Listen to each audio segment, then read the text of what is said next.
Oi, tudo bem? Eu sou Henrique de Bugalho e este é o Vlog do Escritor. Hoje eu vou responder um comentário da Glaucia Pérez no canal. Como é que eu comecei a escrever, como é que foi o início da minha carreira. Eu adoraria ter uma história bonita para contar, que eu sempre escrevi, que ganhei um monte de prêmio quando era criança, que era uma criança iluminada, brilhante, essas coisas, mas não é verdade. Eu demorei bastante para me decidir que eu seria escritor. Quando eu era criança eu queria trabalhar com alguma coisa que tivesse a ver com arte, não sabia exatamente o que.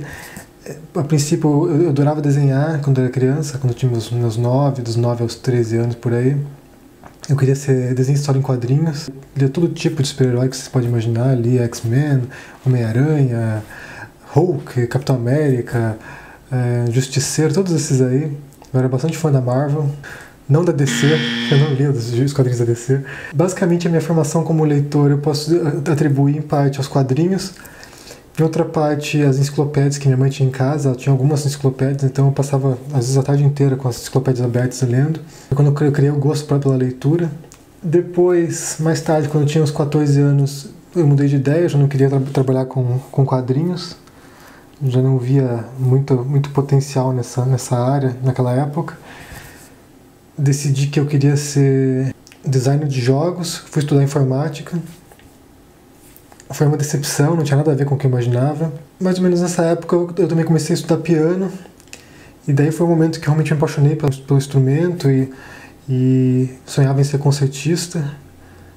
Dedicava horas e horas estudando. Passava às vezes o dia inteiro tocando piano, 12 horas por dia. Até o vizinho veio reclamar uma vez, bater na porta para pedir para que eu parasse.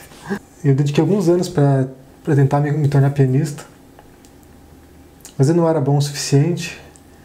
Cheguei a um ponto que eu percebi o meu limite, que eu não conseguia passar daquilo. Mais ou menos nesse momento, que daí depois eu saí de casa, fui morar com a minha namorada e a gente não tinha como pagar o transporte do piano, que é muito caro, porque você tem que pagar afinação também, então não era muito barato e a gente não tinha grana para isso. E nesse momento foi que eu resolvi escrever o meu primeiro livro. Eu já tinha escrito alguns contos antes, mas eram contos bem ruins. E quando eu estava sem o piano, que eu tive que encontrar alguma coisa para compensar meu ímpeto criativo, escrevi o primeiro livro, que é um livro bem ruim também, mas me deu o estímulo para começar a escrever mais. Escrevi um continho e mandei para um concurso literário nessa época, era 99 ou 2000. Esse conto não ganhou o primeiro prêmio, mas foi selecionado para participar de uma antologia, e acho que esse foi a largada de fato da minha escrita. Foi quando eu senti que realmente tinha algo para dizer, que era publicável, que eu poderia investir nisso. Em 2001 eu escrevi o meu primeiro romance. Esse romance bateu na porta da publicação algumas vezes. Primeiro ele deveria integrar uma coletânea de livros de uma celebração do Paraná que o Estado estava organizando. Cheguei a enviar o livro para a editoria lá, eles já estavam tudo meio que certo para publicação, mas não acabou saindo nada no final dos contos. Ninguém me deu explicação, não sei o que aconteceu. Depois desse primeiro romance foi escolhido para ser publicado pela editora Com Arte, a ECA, lá da USP. Também fui lá na USP, assinei o contrato, estava tudo meio que certo e nunca saiu. Faltou verba no departamento e a obra não foi publicada. Isso já era, sei lá, 2005 por aí. Nesse meio tempo escrevi vários livros. Até o momento eu escrevi acho que uns 13 livros, entre ficção e não ficção. Eu sempre investi minha carreira nas obras de ficção, em contos e romances, mas foi com um livro que não tinha nada a ver com o que eu escrevia que eu consegui uma certa visibilidade e vender alguns milhares de livros. Em 2006 eu e minha esposa nos mudamos para Nova York e depois de uns 6 meses lá eu sugeri que nós criássemos um blog para falar sobre Nova York, falar dicas da cidade, dicas baratas da cidade, como economizar, tipo museus gratuitos, lojas baratas, essas coisas. E esse blog foi um sucesso, ele começou a atrair muito público, e no começo de 2008 a Globo Internacional entrou em contato com a gente e queria fazer uma reportagem sobre a gente, sobre a nossa história e sobre o blog. Nós já tínhamos a ideia de compilar essas dicas em um livro fazia um tempinho, mas nunca nunca paramos para realmente sentar e fazer isso. Quando a Globo entrou em contato, falou assim, não, agora é a hora de fazer o livro, porque vai aparecer no mundo inteiro, a gente vai vender alguns livros pelo menos, né? Fizemos a primeira edição. Essa aqui, ó, a primeira edição. Então, foi bem mal acabada, bem mal feitinha, mas apareceu na televisão e vendeu bastante. Ficou bastante conhecida, apareceu em todos os jornais do Brasil, apareceu em revistas, apareceu em outros canais de televisão, na Bandeirantes, na SBT. Chegamos a gravar uma entrevista para a Record, que nunca foi ao ar. Também fomos convidados para ir no programa do Jô, fizemos a pré-entrevista, mas acabou não dando certo, porque a data da entrevista ia coincidir com a nossa viagem para a Europa, nossa mudança para a Europa, então tivemos que passar. Que foi uma pena, né? E foi assim quando a minha carreira começou a deslanchar de vez mesmo, que eu comecei a vender livros e comecei a sentir que eu era realmente um escritor. Mas é um trabalho que não tem nada a ver com o que eu faço normalmente, não tem nada a ver com meus outros livros. Eu fiquei bastante contente com o resultado. Depois, em 2010, nós fomos embora dos Estados Unidos, fomos para a Argentina, para Buenos Aires, que era um sonho antigo nosso, morar lá. E daí lançamos outra edição. Lançamos a segunda edição do Guia de Nova York para Mão de Vaca. Essa aqui nós fizemos uma tiragem de 2.000 exemplares em Buenos Aires.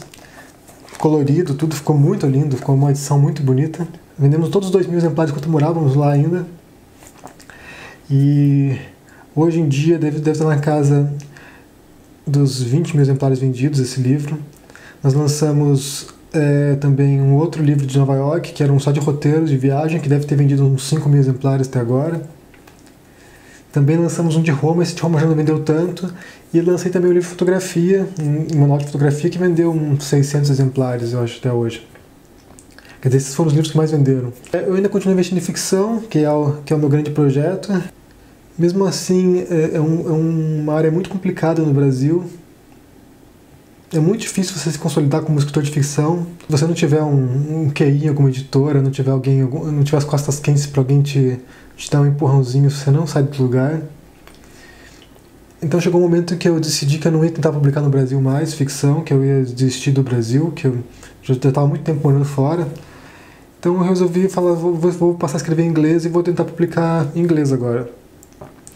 Em 2014, o ano passado, eu consegui 2 agências para me representar, uma no Brasil e uma no exterior, e fiz a transição para o inglês. Mas basicamente a história é essa, um pianista que virou escritor.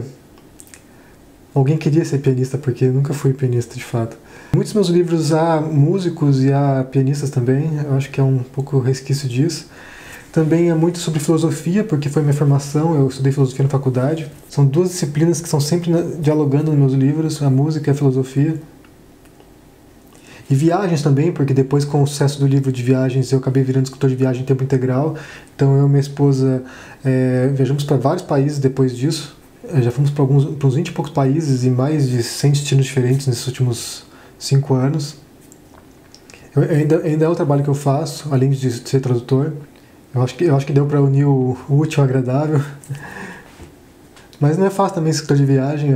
A realidade do escritor de viagem é bem menos glamourosa do que se imagina. Mas é divertido, não dá para negar não. Conhecer outros países, outras cidades, culturas diferentes, não dá para reclamar disso não. Acho que é isso. O que eu sempre digo é que nunca é tarde para se tornar escritor. Eu conheço muitos escritores que começaram tardiamente e se tornaram grandes autores.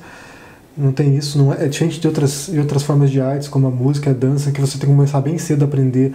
A escrita, ela requer uma certa maturidade. Eu sinto que hoje eu escrevo muito melhor do que eu escrevia quando eu tinha 20 anos. Você aprende a compreender melhor as pessoas, aprende a compreender melhor a realidade, te dá muita perspectiva do mundo. E espero que vocês tenham gostado desse vídeo. Se você curtiu, dá um joinha aí embaixo, assine o canal aí do ladinho e continue acompanhando os próximos vídeos. Tchau!